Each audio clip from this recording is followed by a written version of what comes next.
نبی صلی اللہ علیہ وآلہ وسلم کے گھرانے کو کربلا کے میدان میں تپتی ریت پر بھوکا پیاسا رکھ کر گردنیں کاٹی گئی، جن کی پاک بیبیوں کو بے پردہ کیا گیا، جس گھر کے 6 مہینے کے علی اصغر کو بے دردی کے ساتھ شہید کیا گیا، تو ہر دور میں جو محبان اہل بیت تھے، جب بھی یہ محرم کا مہینہ آتا تھا وہ اس قدر احترام کرتے تھے کہ ان کے گھروں میں اگر ٹی وی بھی ہوتے تھے تو اس پر بھی وہ پردہ ڈال دیتے تھے۔ نہ وہاں پر کوئی اس قدر کوئی مدرسہ ہوتا تھا، نہ کوئی بہت بڑی یونیورسٹی ہوتی تھی، نہ کوئی اور اس طرح کے کوئی علمی معاملات ہوتے تھے، مگر خدا کی قسم اس دور میں ادب ہوا کرتا تھا۔ آج ہم ادب سے اس قدر دور ہو گئے تو وہ سب جاہل تھے، ہمارے جتنے بڑے آئے ہیں ہماری نظروں میں تو پھر وہ جاہل تھے کہ جو ہمیں یہی تربیت کرتے رہے کہ بچوں یہ محرم کا مہینہ ہے، اس مہینے میں اگر کچھ کرنا ہے تو نبی اور نبی کی آل پر درود بھیجو، قرآن کی تلاوت کرو، محلوں میں سبیل لگاؤ اور مجالس میں شریک ہو اور اس بات کا اظہار کرو کہ ہم حسینی ہیں۔ مگر ایسی ناپاک سازش کی گئی ہے کہ اہل بیت کی محبتوں کو دل سے نکالنے کے لیے، محرم کی حرمت کو پامال کرنے کے لیے اب یہ دروازے کھول دیے گئے ہیں کہ اب اس مہینے میں جس کو چاہیے وہ شادی بھی کریے۔ کوئی شریعت نے قید نہیں لگائی، ہم نے کہا شریعت نے تو کسی دن بھی قید نہیں لگائی،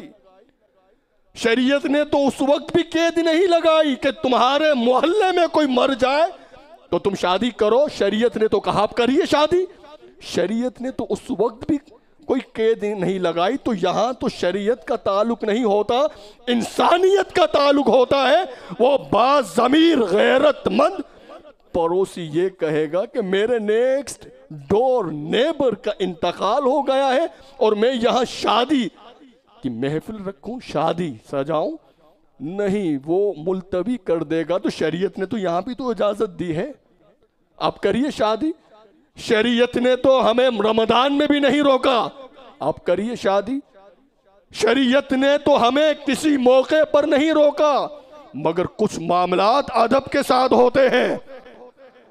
کچھ معاملات کا تعلق تحقیق نہیں صرف ادب ہوتا ہے۔ تو محرم الحرام کے موقع پر انسانیت اس قدر اب جھک چکی ہے۔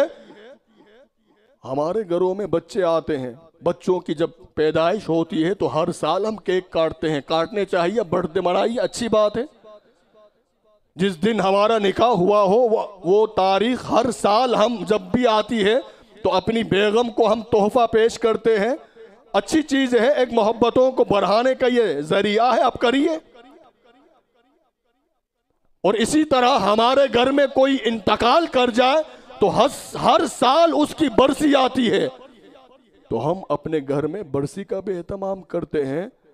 تو میں اب آپ سے یہ پوچھ رہا ہوں حضرات گرامی، شریعت نے تو اس وقت بھی اجازت دی ہے کہ اگر آپ کا باپ مر جائے تو پھر 3 دن کے بعد جو ہے سوگ ختم ہو جاتا ہے، تو دوسرے دن جب برسی رکھو تو اسی تاریخ کو نکاح رکھنا کہ جس دن سرکار کا نواسہ شہید ہوا ہو، اس دن تو تم نے رکھی، اب اس دن رکھنا کہ جس دن تمہارا باپ مرا ہو